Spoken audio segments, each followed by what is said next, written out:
Hi everybody, I'm Billy Fox, and this vlog is a part of a series that I'm producing and presenting about surveying and reporting on wood boats. And it's meant to be informative and meaningful, and it's produced for the enthusiast as well as the professional alike.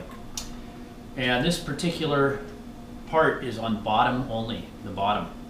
And in a 1968 reference that I have, the utmost importance to provide in the condition survey sufficient details to clearly depict the condition of the vessel's structure survey. These are my references, and you can freeze this. They go everywhere from 1918 to current, and that's a part of my library. I also want to thank my mentors, Chuck Driscoll and Jay Flaxenair, who, for their help and continued advice. We are all certified members, surveyors of the National Association of Marine Surveyors.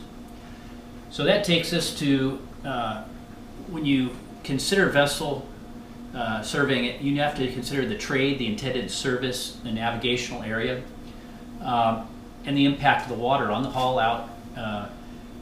The wooden boats are subject to compression, tension, and this causes hogging and sagging. Well, this is hogging, that's sagging in the graph here. Take into account a scantling size, determining life expectancy. Chris crafts were built for an average of about 25 years. And if you take a Navy built boat, sometimes those were built to last 100 years. That takes us up to, after we do haul it out, we want to have adequate, proper placement of the support. And Brownell makes these stands that are holding the boat from tipping side to side. They shouldn't be weight bearing. Usually a boat, powerboat, sailboat, all the load is carried on the cribbing underneath the keel. And typically that's about every 6 feet. So cradles are a preferred and traditional method of hauling. And whereas a travel lift straps can be tricky due to the side loads imposed on them while they're hauling the boat out. So a lot of times you want a double strap, and you want to place the straps on an internal bulkhead for reinforcement. It's risky to crawl around under straps on a travel lift unless you kiss the boat down to its keel, and you can do an effective survey in a matter of an hour or two by doing that. This is what happens to a boat if you place the support somewhere other than the keel. You end up repairing a spot. This is a good example of trucking, an older boat that is being transported. Again, the weight's on the keel, the stands are there jacked in place to keep it from going sideways. This is what can go wrong, and this is called tripping a keel. And that keel, you can see, is pretty well bent over and will require some work on that. Now these are, again, from a 1968 book that I have by Richard Caddy. You don't want to just say the boat's in satisfactory shape, or it's good, or it's excellent, because the person, you might mislead the reader of the survey report. It's better to follow these in a report. You're looking for a new condition with no evidence of waste or wear and tear, maybe structurally sound, negotiable waste and wear, structurally sound with moderate waste, and it doesn't impair the strength. The condition reflects extensive waste, and that maintenance will have to be done. And then this next one, 5, before you can even operate, maintenance has to be done, and then once you get to 6, it's beyond economical repair. So I'm going to discuss a rule of thumb that I've developed to quantify waste here in a minute, but it's important in your initial observations to wait for the boat to dry out and take copious pictures. A boat that's freshly hauled, you're going to want to look for, document and photograph types of extensive marine growth and any electrochemical or erosion activity, or weeps. Sometimes colors. This is a weep where a strut's loose. After it's dried out, there's also erosion. Colors are excessive calcareousness deposits. Unfairness and erosion can also be telltale signs affecting condition. The bottom is best surveyed without heavy marine growth, so you might want to get it hydro-washed clean after you make your initial inspection. Then you want to continue to survey the bottom. These are all examples of areas that might have been over-zinced. Deterioration, you're going to want a marlin spike to dig in there. So areas of special interest are like we showed, the zinc. Marine growth doesn't grow on an active zinc, so obviously this zinc is not working. We have over-zinking that's creating a high alkaline level and deteriorating the wood. You're also going to have moisture coming out of maybe the worm shoes, the keel to hull joints, and you're also going to find deterioration where borers can get in. Penetration fittings are also kind of suspect, dead wood in sailboats. So if a seam or a bung is leaking, that's indication that it's not doing its job. And a rule of thumb, if it spits back, it's probably loose. Meaning if you rap on something with a hammer, like a through-hull fitting or a strut, also if it's leaking out, it's probably leaking in. So this was a story. In one case I had a trawler and it was over-zinced at the swim platform, but also you can see we waited for it to dry out and there was this stain on the bottom. And after I did a touch, smell, and taste test, it turned out to be diesel. And it would not go away. It turned out the tank inside had had a fastener go through a frame, probably since it was built, finally ate through the tank, undetectable really from the inside. They painted right over it, and that's the way they went with it. Otherwise you would have had to done extensive work to it.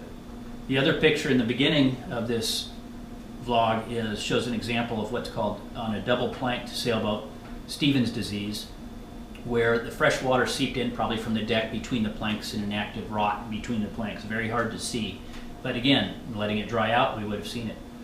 So now we go on to our next part, sampler fastening. And so the Holy Seven, we call them. And I'll tell you why. But as you're doing this, you want to chalk out areas of interest while the boat's drying out. These are going to be areas that you might want to pull fasteners from. And the INVICs and the classification societies, they give you a guide on when to sample. And in most cases, insurance companies are going to rely on the surveyor to make mention of the fastenings. For reasons for sampling are periodic.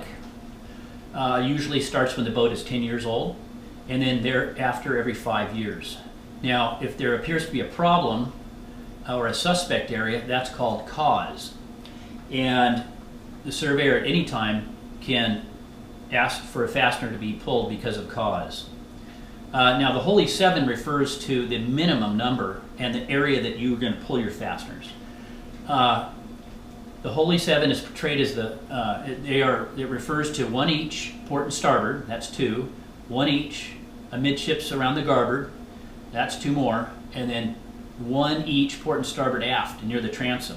That's a total of 6. The 7th is left up to the surveyor for a random area, and that's the fun one because it lets you decide where you might find the worst fastener.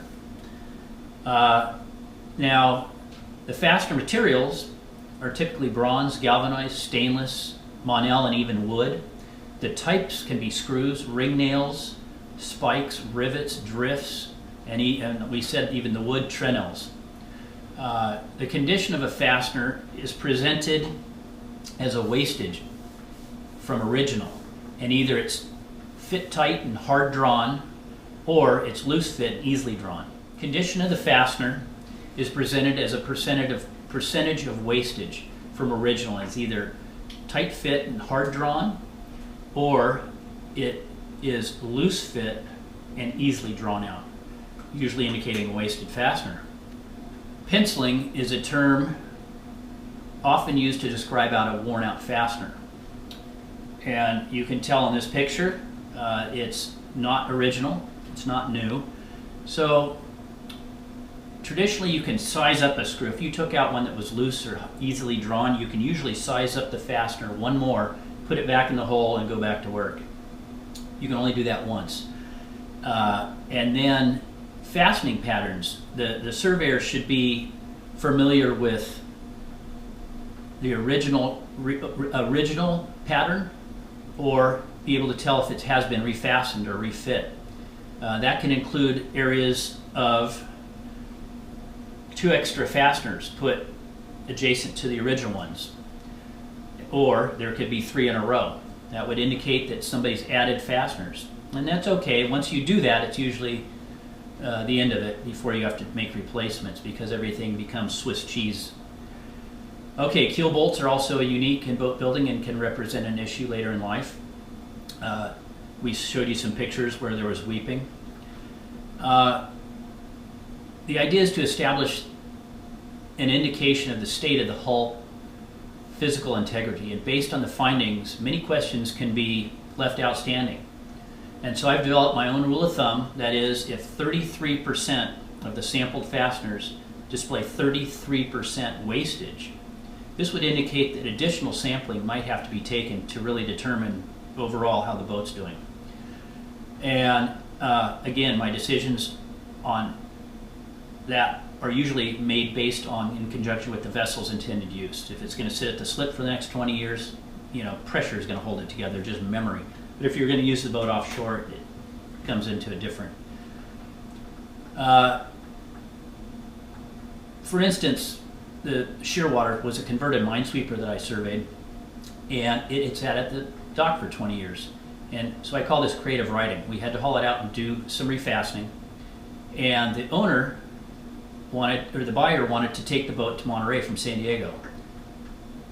So after careful deliberation, to satisfy the insurance company, I gave the boat some limitations, a not to exceed sea state and weather conditions. And the buyer got the boat up there, but he told me later on the last half of the day making the trip, the sea conditions and the weather kicked up beyond what I told him. And because the boat had a jacuzzi now on board and a rebuilt cabin, the stability was an issue. And that's why we limited the use of the boat. And he said they didn't know, when it got past what I told them, they didn't know if the boat was going to come back from a roll. So it was throwing things around the boat. They made it though. Other stories I've seen where planks let go underway, and people have to do emergency repairs with a drill gun, air gun, and deck screws and goop. So this is why we do fastener sampling. The screw sizing chart here gives you the thickness of the planking in reference to what screw they should use. So you can put this in your tool bag, and if you pull out a screw and you know the size and the planking, you might give you an indication that it had been refit. These are some other pictures of areas that have been chalked out that are suspect, and you can see the erosion here that's at the wind and water. This shows you a pattern. This boat has had a third fastener stuck in between the original two. Another graph that's useful is, and you're going to have to read a hull, is the butt layout. This is where the planks end and restart again. And so this is a good example graph of what not to do, and this is what is normally proper. So you take the bottom of a boat when it's drying out, you're also reading where the butt joints are. Are they correctly located? Is this original? When you get two that are a little close together, you wonder, well, was it or wasn't? And in that situation, you can look at the plank length. If it's a short plank, it has to be so long. If it's a quick fix, it's going to be a short plank. This is a boat that suffered from too much sink damage, high alkaline. You also have to worry about rudders, rudder shafts, the gudgeons, the pintles, the drifts that might hold a wood blade together. And so you also have to be able to observe and interpret the planking like the butt layouts, but you also have to know what other flaws might be poor repairs like we talked about. Splits, checks, seam gauge is important. Too much out gauge or in gauge.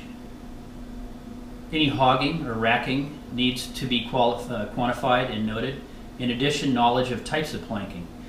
Carvel, double planked, seam batten, lap strake, strip, cold molded, stress skin. Those all need to be in an Africando, what do you call it?